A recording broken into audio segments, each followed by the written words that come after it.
Hi, I'm Vanessa from Ellie and Mac, and today we're going to be working out how to make the most comfortable exercise pants.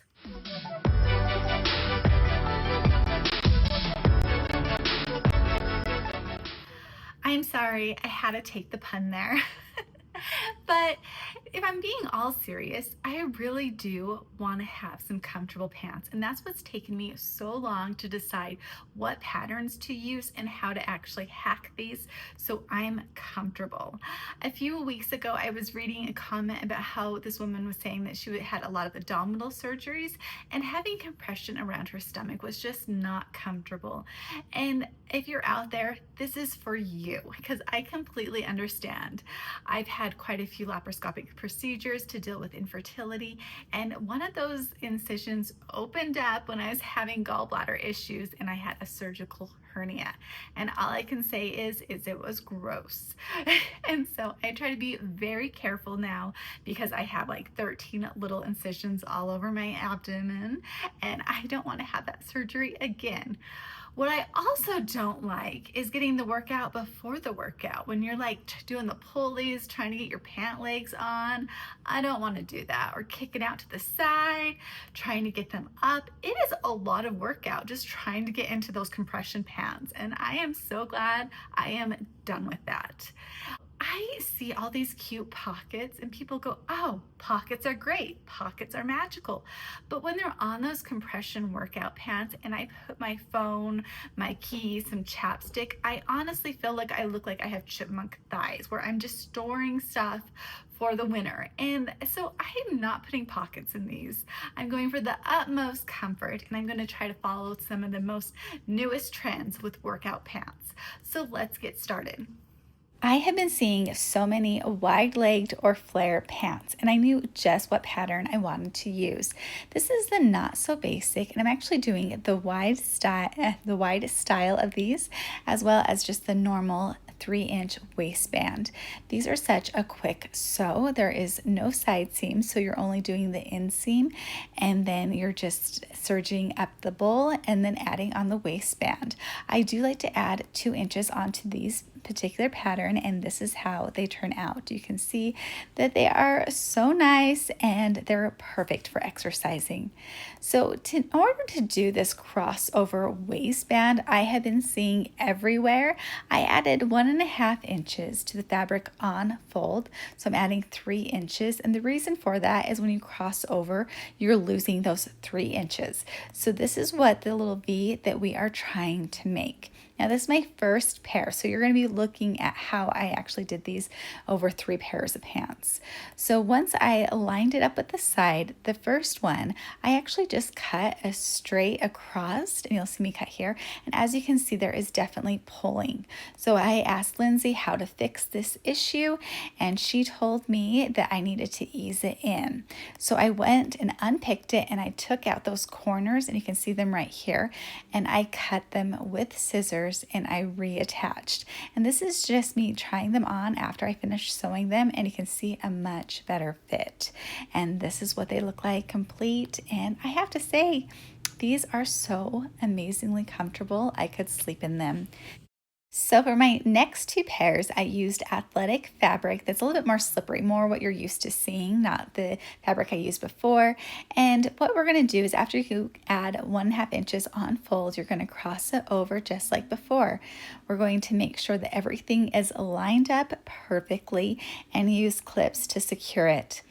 After you have your clips to secure it, you're going to have a basting stitch, and you're going to be basting the edges of that V closed where they overlap. You don't need to baste the whole waistband. It's just where those overlap, just like you would with a V-neck top. So just keep that in mind, that it's exactly like doing the neckband, except we're crossing over. So once you have that all basted, it's time to mark the center.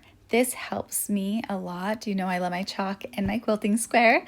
And so I made sure that I marked the center of this V. And then it's back to the cutting board and cutting my whole pant legs. My fabric is on fold, and then I can line up that chalk mark and cut the 45-degree angle with my rotary cutter, and then come back and ease it in so it's nice and smooth and I don't have any puckering. Now, I do a lot of yoga. I teach a class as well as I like to do hot sauna yoga. And so with this, I want my clothes, when it's really tight, polyester is very moisture wicking, but when it's tight in compression, it makes it so the moisture has nowhere to go. So that's definitely why I wanted to have it a little bit more breathable. So I put my right sides together like I'm sewing normally. And with this, you want to make sure that you have mirrored sides.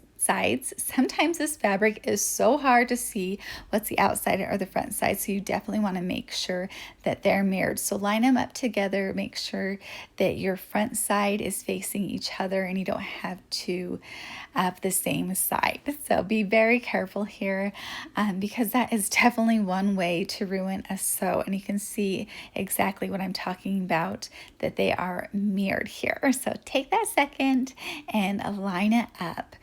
And then here we're just going to be serging down the inseam. And I just love when a pattern has the front and back in one piece. It means that it's going to be so fast to sew. All you have to do is sew your inseam and your pant leg is done. So fast.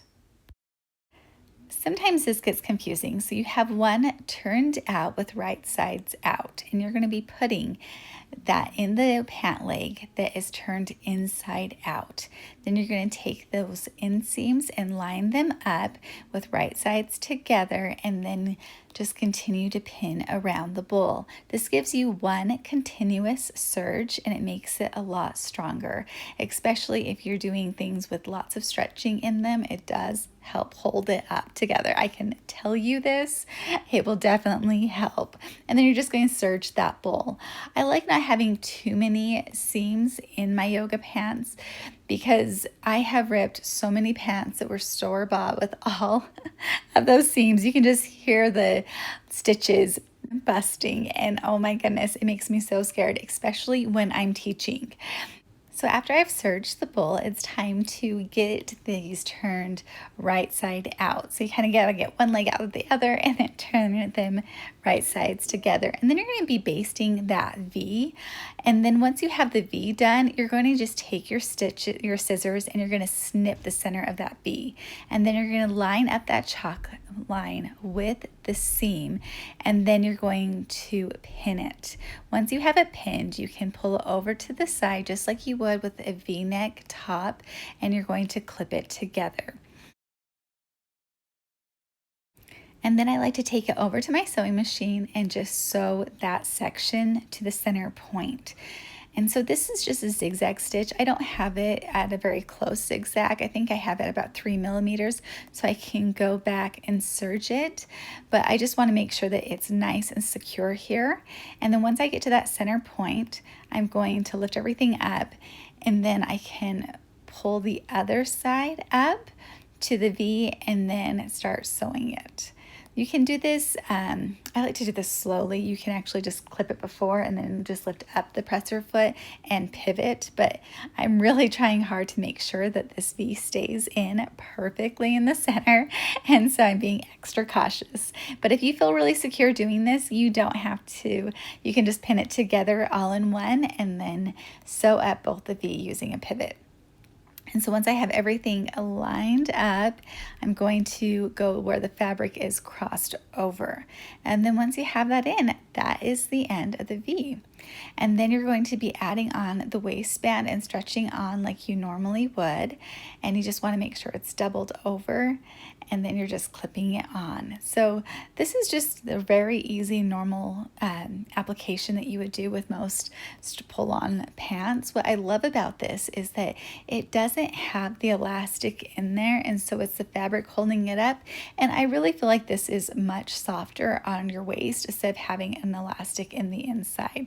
So once I have this on, I'm going to start at the base of the V, and then I'm going to serge and stretch on the rest of the waistband. And these pants, I have to say that they're not too low at all. They're very comfortable, and I really like the deep V. Now, if you would rather not have the deep V, you can actually just ease in the corners of the waistband.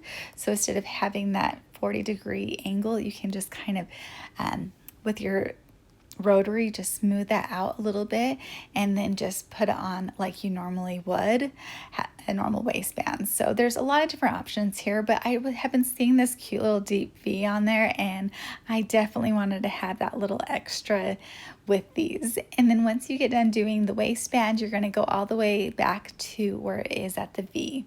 And then we're just going to be serging around the bottom of the legs, and we're going to roll him. And all of these I did add the 2 inches too, and you can see how comfortable these are. They are so stretchy. I feel very comfortable doing yoga in these. Like, they're not going to break at all. So I have to say, I love how those turned out. They look so cute. I love the V in the front, as well as they feel kind of magical. Like, you have no idea what's holding them up because they're so comfortable. I love doing this alteration. I think I'll be adding it to many more pants for many different applications. Now, up next, I wanted to take a kind of a viral fabric. It's called Honeycomb. If you try to buy something with this particular fabric, it's usually called Brazilian texture. I think it looks like dinosaur design, but that's just me. But it's also this really nice stretchy fabric that I think is comfortable around the stomach. So I made regular Urban Leggings with this fabric, and you know, it's very comfortable, and it also is very concealing. So let me show you all the details. It looks like dinosaur skin, right? So with my fabric on fold, I'm going to be cutting out the leggings, and then here's the waistband. I'm going to be folding over the waistband and then sewing up the inseam as well. And then once you have that sewed up, this is the bowl, and I'm going to be serging that together like I did in the other pants. And then I'm going to be pinning on the waistband, and then here I'm stretching on like I did with the other pair of pants. And then I'm going to be roll hemming at the bottom of these, and they come together so fast without those side seams. It's amazing. And here's what they look like. Isn't that such a fun texture? They're very breathable, and I really do love how these turned out. So I just want to hop back on and just let you guys know a little update with this honeycomb fabric. When I originally filmed, you could see everything underneath, and so it was not quite safe for work and not something I'd put on the internet. Now, what I'm thinking is happening is that my camera is just really good. I know that when we saw the northern lights that happened to come by this year, it was like this red glow, and it was very faint. And then I'll show you what it looks like with my camera. And I think that's what happened with this honeycomb fabric, is that it picked up a little too much. But I just want to let you know that for your information, that it might be something that you need to pay attention to. It could be feeling a little see-through depending on what you have underneath it. So there's a little update. Thank you again. I appreciate your time. All right. So I'm excited about all of these pants, and I cannot wait to get working out. Actually, just my luck, my gym called me today, and they said they're changing everything that they're doing and closing down in December. So there's that. That is just my luck. But my next thing to tackle with my workout wardrobe will definitely be doing built-in bras. So stay tuned for the next video on how to make workout clothes. Thank you so much for watching. You know I appreciate it. A like and subscribe would be amazing. Always have a great day, and I'll catch you next time.